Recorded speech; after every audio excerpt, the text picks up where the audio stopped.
నమస్కారం కృష్ణారావు గారు. అవేర్ టాక్స్కి పునఃస్వాగతం.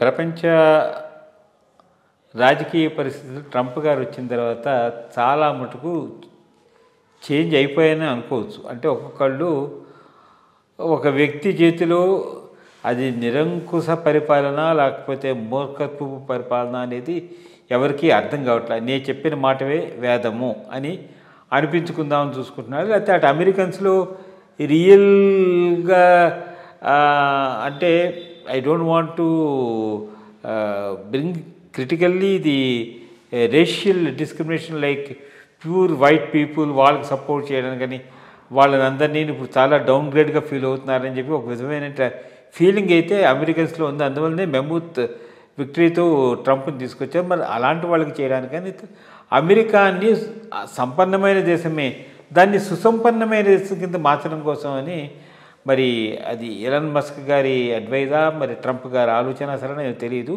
ఇదివరకు ఎవరైనా అంటే మనం ఏదో దూరపు కొండలు దునుపు అనుకుంటాం. అమెరికాలో వెళ్తే అందరు పిల్లలు కూడా ఇక్కడి నుంచి ఇదివరకు మనకి ఏంటంటే నెహ్రూ గారి టైంలో ఇందిరాగాంధీ టైం నుంచి బ్రెయిన్ డ్రైన్ 3D అని ఒకటి ఉండేది. మోస్ట్ ఇంటెలిజెంట్ పీపుల్ అందరూను అక్కడ డబ్బులు ఎక్కువ వస్తున్నాయి కదా అని చెప్పేసి అక్కడికి వెళ్ళి స్థిరపడ్డాము. తర్వాత వాళ్ళకు ఉండేటువంటి మేధో సంపత్తినంతా ఇక్కడ ఐఐటీస్లోను ఎన్ఐటీస్లోను అన్నింటిలోనూ చదివి వాళ్ళ మీద అంత ఖర్చు పెట్టిన వాళ్ళని కూడా అక్కడికి వెళ్ళి సెల్ఫిష్గా నన్ను కూడా అనుకోవచ్చు. వాళ్ళు అక్కడ ఉండి వాళ్ళు డబ్బులు సంపాదించుకొని ఇది చేసి దేశం అభివృద్ధికి ఏమీ కనబడలేదు. కొన్నాళ్ళు ఈ బ్రెయిన్ డ్రైన్ కాన్సెప్ట్ మీద కూడాను చాలా క్రిటిసిజం వచ్చేసింది. దాన్ని స్టాప్ చేయాలనుకున్నారు కానీ అది అట్లా జరిగిపోయింది. ఇప్పుడు ఆ బ్రెయిన్ డ్రైన్ సిద్ధాంతం కిందే అనుకుంటాను ప్రపంచంలో ఎక్కడైతే సంపన్నులు ఉన్నారో ఆ సంపన్నులందరినీ అమెరికాని యాజ్ ఎ డెస్టినేషన్ ఇన్వైట్ చేయడం గురించి అనుకుంటాను ట్రంప్ గారు కొత్త ఆలోచన సరళిని మొదలుపెట్టారు. ఇంత ముందర EB-5 అని చెప్పేసి ఒక స్కీమ్ ఉండేది.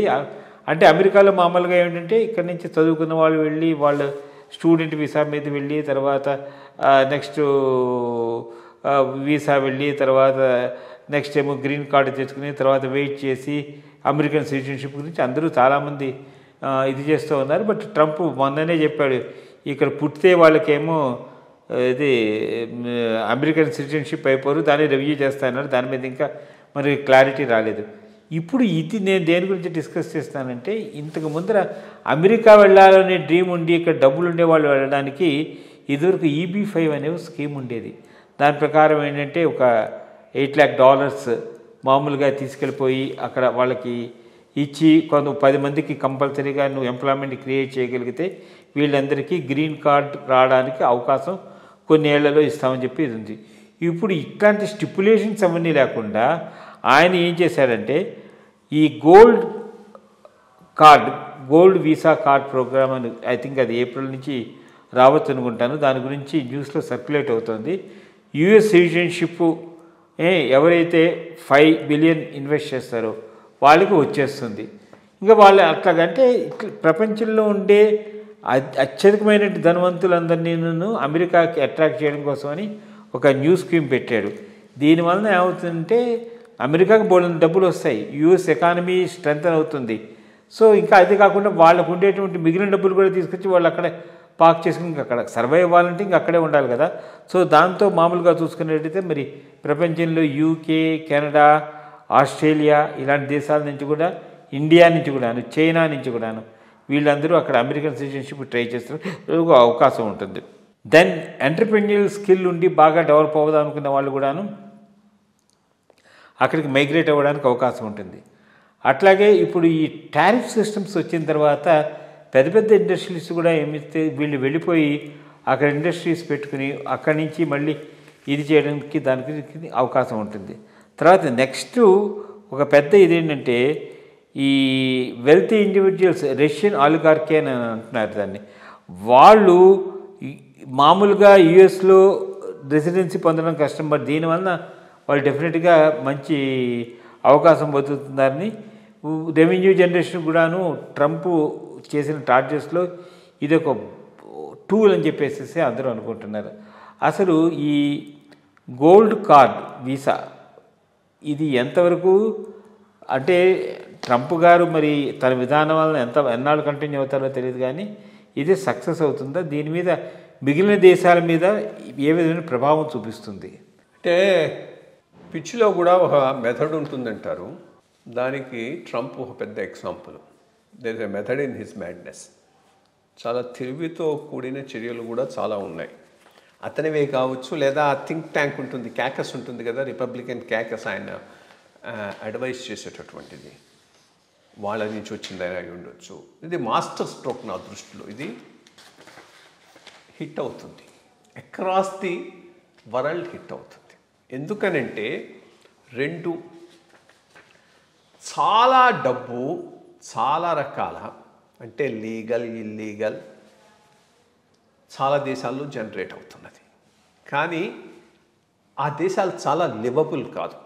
ఇన్ఫ్యాక్ట్ మనకన్నా ఎక్కువ ప్రాబ్లం లాటిన్ అమెరికాలో ఉంటుంది. లాటిన్ అమెరికా లాంటి దేశంలో ఆ మినరల్స్ను వాటిని ఎక్స్ప్లాయిట్ చేసి ఆలిగార్కీస్ డెవలప్ అయినాయి. Very very powerful fellows, very wealthy people. కానీ వాళ్ళ దేశంలో ఉండటానికి ఇష్టపడకపోవచ్చు. రెండు రకాలు ఇష్టపడకపోవచ్చు. ఒకటి, ఓవరాల్ సివిల్ సర్వీసెస్ దేశంలో అంత సరిగ్గా ఉండకపోవచ్చు. రెండు, ఎప్పటికైనా కానీ పొలిటికల్గా కనుక చేంజ్ ఓవర్ వస్తే వీళ్ళని టార్గెట్ చేసే అవకాశం ఉంది. అట్లాంటప్పుడు కాలు ఇంకో చోట పెట్టుకోవడం మంచిది కదా ఇటువంటి వాళ్ళందరూ. సో వాడికి 50 కోట్లు పెద్ద విషయం కాదు, 40-45 వేల కోట్లు పెద్ద ఇష్యూ కాదు. సో అటువంటి వాళ్ళందరూ వచ్చే అవకాశం ఉంటుంది. దాంట్లో హ్యూజ్ ఇన్కమ్ అమెరికాకు జనరేట్ అవుతుంది. వచ్చేటటువంటి వాళ్ళు చాలా తక్కువ. వీడు ఇప్పుడు మెయిన్ టార్గెట్ ఇల్లీగల్ ఇమిగ్రేషన్ మీదే. కానీ పాపులేషన్ వైజ్గా చూసుకుంటే ఇట్లా వచ్చేవాళ్ళు ఒకే 1 లక్ష వస్తారు, 10 లక్షలు వస్తారు, 20 లక్షలు వస్తారు. That's nothing compare to 20 crores or 25 crores which is American population. So దానికోసంగా దీనిని పెట్టాడని నేను భావిస్తూ ఉన్నా. బట్ దీని ఎఫెక్ట్ ఏమవుతుందంటే, ఇప్పుడు ఈ సిస్టమ్ బాగుంది కాబట్టి ఇతరులు కూడా ట్రై చేయొచ్చు. సింగపూర్ ట్రై చేయొచ్చు. సింగపూర్ కనుక ఇట్లాంటి స్కీమ్ పెట్టిందంటే చాలామంది ఆప్ట్ చేసుకుంటారు సింగపూర్ పోవటం. ఎందుకంటే సింగపూర్లో నీకు ఎక్సలెంట్ సివిక్ కమ్యూనిటీస్ ఉన్నాయి, లా అండ్ ఆర్డర్ ప్రాబ్లం కాదు, క్రైమ్ లేదు. ఇన్ఫ్యాక్ట్ అమెరికాలో crime, law and order again issues, but సింగపూర్లో అది లేదు. యూరప్ కూడా దీన్ని ఫాలో అప్ చేయొచ్చు, like England and Germany. In fact ఈరోజు ఇండియాలో ఉండే పెద్ద పెద్ద ఇండస్ట్రీస్ అందరికీ ఒక కాలు బయటనే ఉంది. either citizenship or OCD or whatever it is.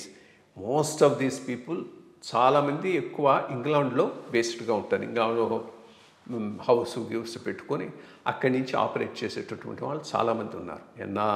NRI గానో రెసిడెంట్ ఇండియన్ గానో. ఇప్పుడైతే ఒకటి ఇంగ్లాండ్లో ఏమొచ్చిందని అంటే వీళ్ళందరి మీద ట్యాక్స్ వేస్తున్నాడు.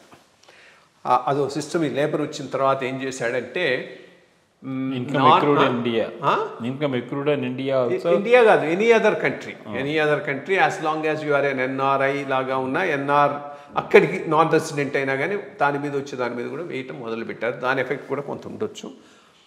బట్ జర్మనీ దీన్ని పెట్టవచ్చు, ఫ్రాన్స్ పెట్టవచ్చు. బికాస్ అట్లాంటి కంట్రీస్ పెడితే అక్కడ ఉన్న సివిల్ ఇన్ఫ్రాస్ట్రక్చర్ బాగుంది, మిగిలిన ఇష్యూస్ కాదు. So some people may opt for it. So ఇది ఇంకా ఎక్స్టెండ్ కావచ్చు.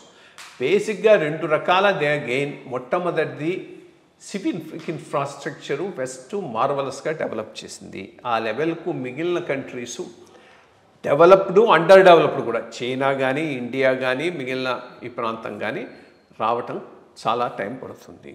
రెండోది, ఎస్పెషలీ ఇన్స్టిట్యూషన్స్ స్ట్రాంగ్గా లేకుండా సివిల్ సొసైటీలో కాన్ఫ్లిక్ట్స్ ఉన్న దేశాలు, బాగా కాన్ఫ్లిక్ట్స్ ఉన్న దేశాల్లో వెల్దీ పీపుల్ అక్కడ ఉండటానికి ఇష్టపడరు.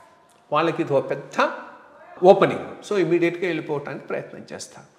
సో ఇది బాగా క్లిక్ అవుతుందని నేను అనుకుంటున్నాను వరల్డ్ వైడ్. ఇండియా నుంచి పోయితే కొంతమంది పోతారు, అది పెద్ద ఇష్యూ కాదు. ఇండియాలో ఇది పెద్ద ఇష్యూ ఎందుకు కాదని అంటే 2 things. ఒకటి, 40 కోట్లు is not a small amount. 40 కోట్లు పెట్టుకుంటే రైట్ రాయల్గా ఉండొచ్చు. 2, గేటెడ్ కమ్యూనిటీస్, వాటిల్లో సివిల్ సర్వీసెస్ బాగున్నాయి. సో అది కూడా పెద్ద ఇష్యూ కాదు. ఓవరాల్ లా అండ్ ఆర్డర్ అది కూడా మేజర్ ఇష్యూ కాదు. కానీ ఇష్యూస్ ఉన్నా కానీ మరి. సో అందుకని ఇండియా నుంచి అంత పెద్ద ఎత్తున రాకపోవచ్చు. బట్ తప్పకుండా లాటిన్ అమెరికా నుంచి, ఆఫ్రికా నుంచి పెద్ద ఎత్తున దీనికి ఆప్ట్ చేసుకొని సిటిజన్షిప్. అండ్ దెన్ గల్ఫ్ కంట్రీస్లో అంతా ఎక్కడైతే డిక్టేటర్షిప్స్ ఉన్నాయో ఏ రోజు వాళ్ళ ఇది పోతుందో వాళ్ళకే తెలియదు. And they minted money on oil. So where do they keep అమెరికాలో సిటిజన్షిప్ ఇస్తా అంటే తీసేసుకుంటాడు. అది ఇది రెండు పెట్టుకుంటాడు. ఎప్పుడు అవసరం అయితే అప్పుడు ప్రైవేట్ ఫ్లైట్లో ఎక్కేసి వెళ్ళిపోతారు. పీపుల్ లైక్ మన ఎవరు హసీనా లాంటి వాళ్ళు, బంగ్లాదేశ్ లాంటి వాళ్ళు. ఇక్కడ ఈ ఈ ఈ చిన్న చిన్న కంట్రీస్ వేర్ ఆటోక్రాటిక్గా లాట్ ఆఫ్ కరప్షన్ ఉందో వాటి నుంచి మంచి రెస్పాన్స్ ఉంటుందని నేను అనుకుంటాను. నేను ఓవరాల్గా అమెరికన్ ఎకానమీకి తప్పకుండా it's a good I mean America side నుంచి ఇది మాస్టర్ స్ట్రోక్ అని నేను అనుకుంటాను. చూద్దాం మరి ఫైనలాలిటీ ఎట్లా వస్తుంది, దాన్ని బట్టి మనం ఆలోచించాలి.